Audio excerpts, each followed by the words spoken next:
Аллаху Таала еш нәрсе жаратпастан бұрын пайғамбарымыз Мұхаммед саллаллаху алейхи вассаламның киелі нұрын жаратты.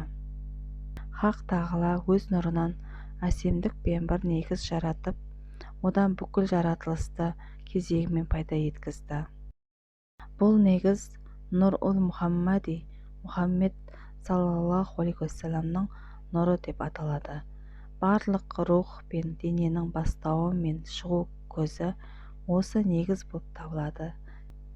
Сахабалардан Жабир бин Абдуллах бір күні: «Я Расулуллах, Аллаху Таала ең әуелі нені жаратты?»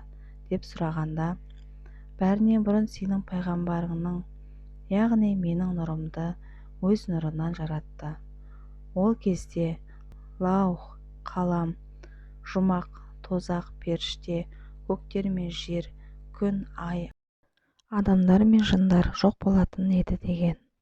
Мұхаммед алейхиссаламның нұры Адам алейхиссаламның жүрегі мен денесі жаратылғаннан кейін оның екі қасының арасына қонды. Адам алейхиссалам өзіне рух берілгеннен кейін маңдайында шолпан жұлдызы сияқты жарқырап тұрған бір нұр бар екенін сезді. Адам алейхиссалам жаратылған кезде Хақ Тағала оған: «Ей Абу Мұхаммед», яғни Мұхаммедтің әкесі дегенін жүрекпен түсініп: «Я Раббым, маған неге Абу Мұхаммед дедің?» деп сұрағанда, Аллаху Тағала: «Ей Адам, басыңды көтер» деді. Адам алейхиссалам басын көтеріп қараған кезде арш-и алада пайғамбарымыздың саллаллаху алейхи вассалам нұрдан жазылған Ахмет деген есімін көреді. Сонда: «Я Раббым, бұл кім?» деп сұрайды. Аллаху Таала: «Бұл сенің тегіңнен шығатын бір пайғамбар.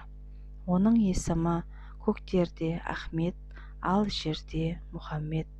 Егер ол болмағанда сені жаратпас едім, жер мен көкті де жаратпас едім» дейді.